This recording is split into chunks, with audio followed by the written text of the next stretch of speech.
Hey everybody, welcome back to the channel. Today we are with Brett Stevens, the Bryant Territory Manager, and we're going to be talking about ERVs and all things ERV.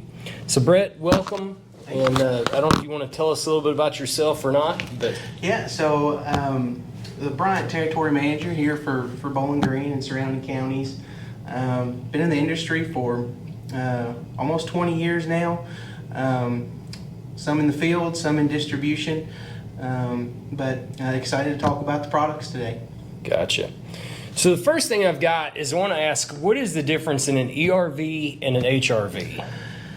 I think it's important to first let's make sure we know exactly what both of them are, and that's a ventilator. So a ventilator is going to be a mechanical way to get stale air from the house to the outside, fresh air from the outside into the home. Now, an HRV is a heat recovery ventilator.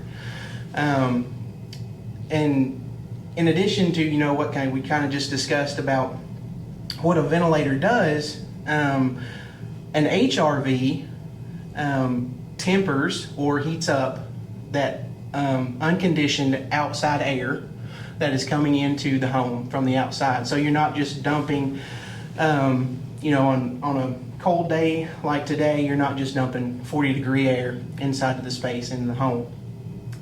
So that's the big thing that an HRV does. An ERV is an energy recovery ventilator. The main difference between it and an HRV is that an energy recovery ventilator also handles the humidity that's coming in from that outside air. And that's actually where this core comes from, right? Yeah, so the core, it does two things. In an HRV, that's going to provide the heat transfer. So it's going to take the heat from inside the home, pass it, or the air from inside the home, pass it through here. It's going to heat up this core, and then take that air out. The air that's coming in, it's going to bring it in, pass it through the core, heat it up. That air is going to take the heat that the air from in the house is left in this, heat that air up, and pass it into the home.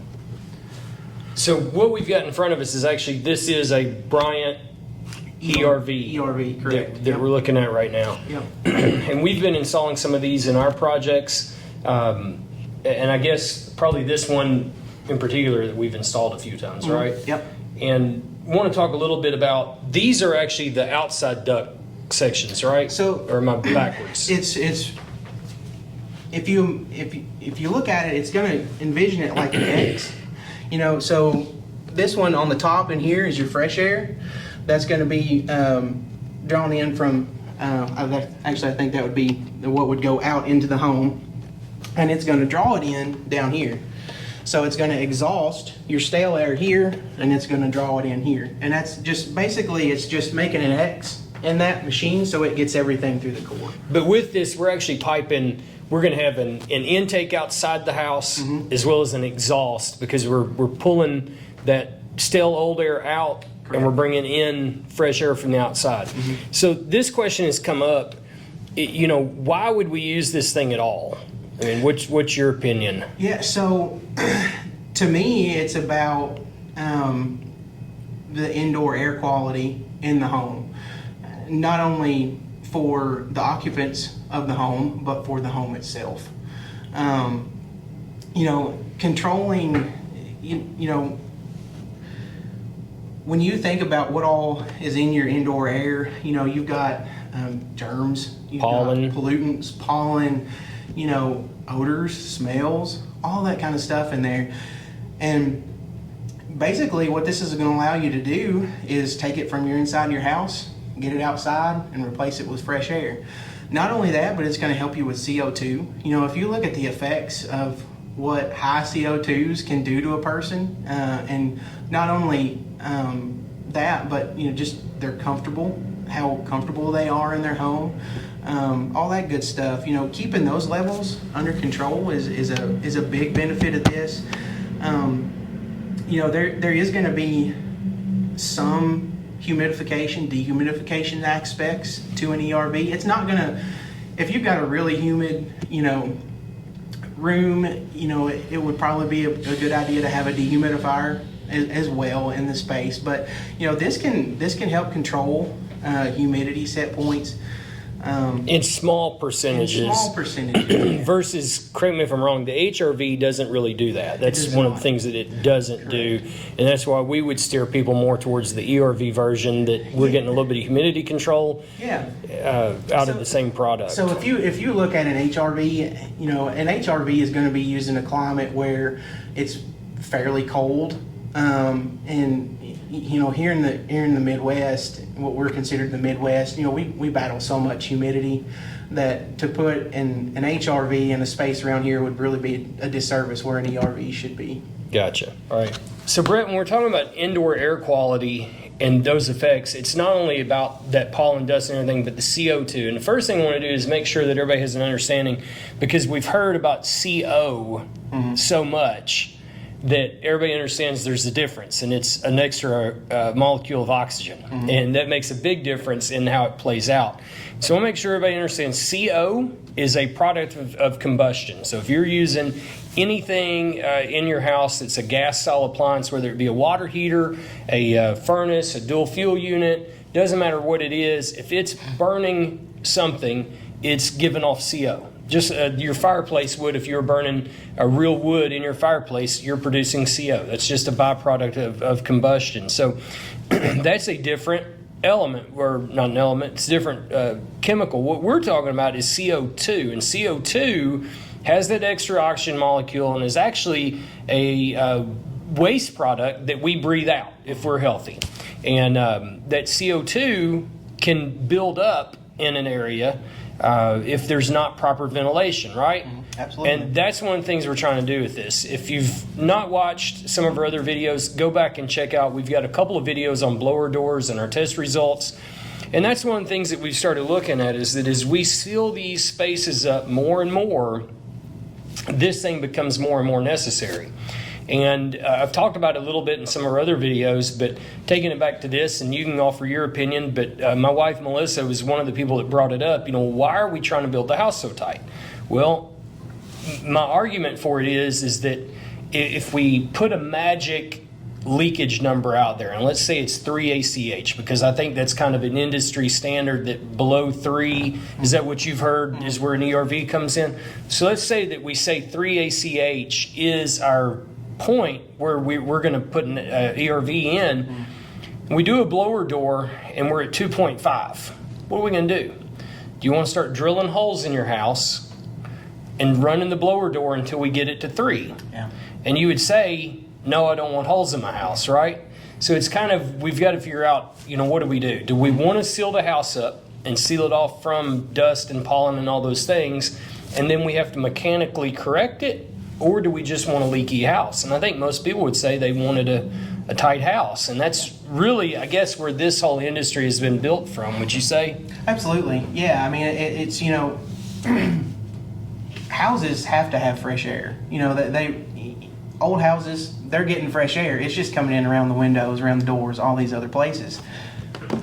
And it's not passing through filters. It's not passing through a core. It's not being tempered before it goes into the space, So it's absolutely,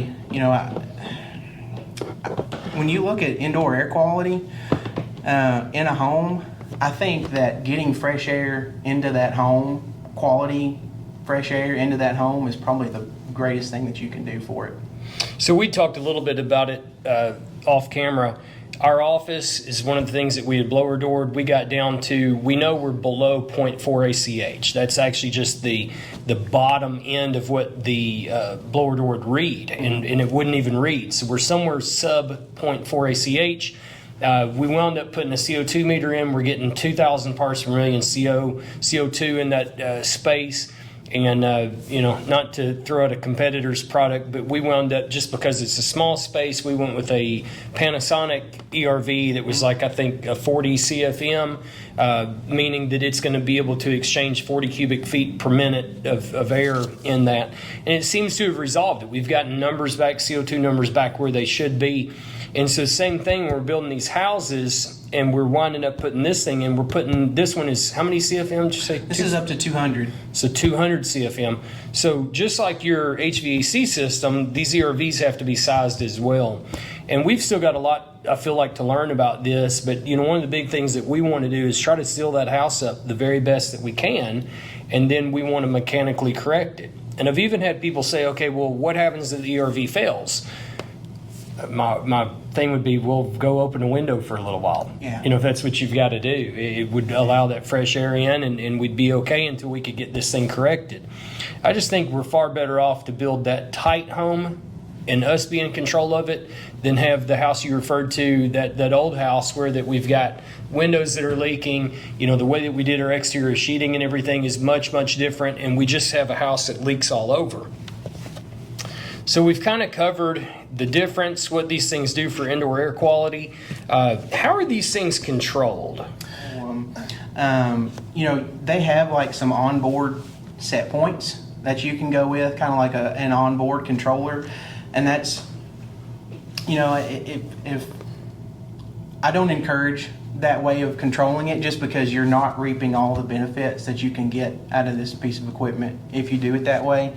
There are standalone controls that are really good. The benefits to a standalone control, you can adjust your fan speeds, high, low, medium. There's a turbo mode that you can boost it. Say you cook something in the house, you really want to get rid of the smell, hit the turbo mode, it'll exhaust, bring in fresh air to replace that, get the house smelling better again. Or maybe if you've got a lot of people coming over for Thanksgiving here in a few days, and you know that you're going to have a lot of CO2 in that space, you can put it on turbo mode and it'll exhaust to get some fresh air in there for everybody. You can set schedules, with a lot of thermostats now, they're programmable. A lot of people are Monday through Friday, 9 to 5, they're not at home. You can set this to follow the same kind of schedule as you would your HVAC system. There's vacation settings, all that kind of good stuff. And then the third way would be with your thermostat or controller on your HVAC system. Kind of that central controller. There's several options like that. Most of them are going to be Wi-Fi.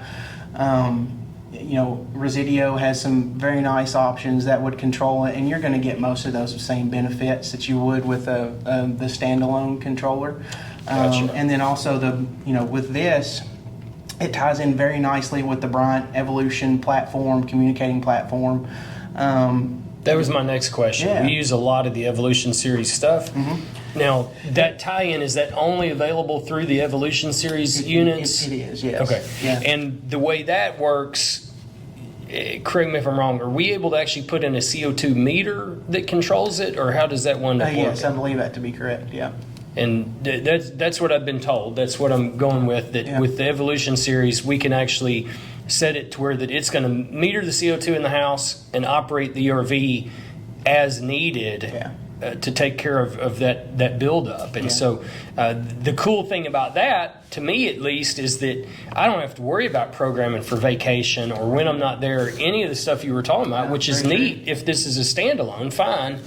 But if we incorporate it, and I'm not trying to sell Evolution Series units, even though it sounds like I am, right? Right. But we have one personally, and we have been thrilled to death with the way that thing has worked.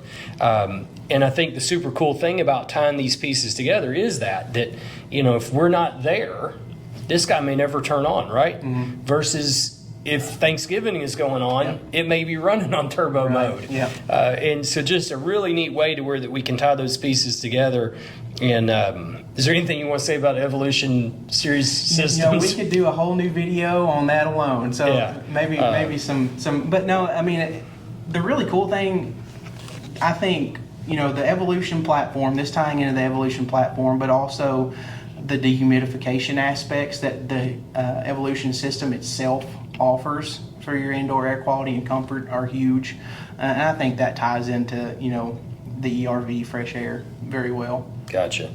Yeah, we've just been really, really pleased with that operating system. And, again, talking about these tighter homes, one of the things that seems like we're still struggling with in Kentucky is with the way codes are written. We're thinking and trying to figure out how to work around, are we oversizing units for these houses? And the cool thing with the Evolution is that it's a variable compressor, and we kind of correct it, on its own. So very neat system. But so hopefully you've learned a little bit about ventilation, ERVs and HRVs, and why we would use them. I would encourage you, if you're building a house or thinking about building a house, it doesn't matter whether we're doing it or not, talk to your builder about this stuff. There's a lot of stuff going on, especially in our area, and I can't speak for other states, but Kentucky enjoys running behind on codes and things such as that, and it winds up causing some problems, because I know we've got guys in this area that are spray foaming houses and doing things that they're definitely sealing them up really tight and doing a good job of that, but then they're not providing the ventilation, and they're not doing what is necessary to make that house not only comfortable, but I think what we'll wind up seeing is some long-term negative effects on that sealed up house when we don't have proper ventilation. Absolutely. And hopefully we don't, but I'm afraid that's what'll happen. And so if you are in that process where that you're building or looking to build, just be sure that your builder is really thinking about the whole house mechanical system and how that ties into insulation and air sealing, because we're struggling with that too, just trying to figure out how we tie all those things together. And I think it's very important that we tie those things together. Absolutely. So, Brett, thanks a lot for doing this and taking some time with us. And we're very, very glad to use Bryant stuff and hope to continue to do that. Awesome. So thanks for watching. And don't forget, if you haven't subscribed, hit that subscribe button, and we'll see you next time.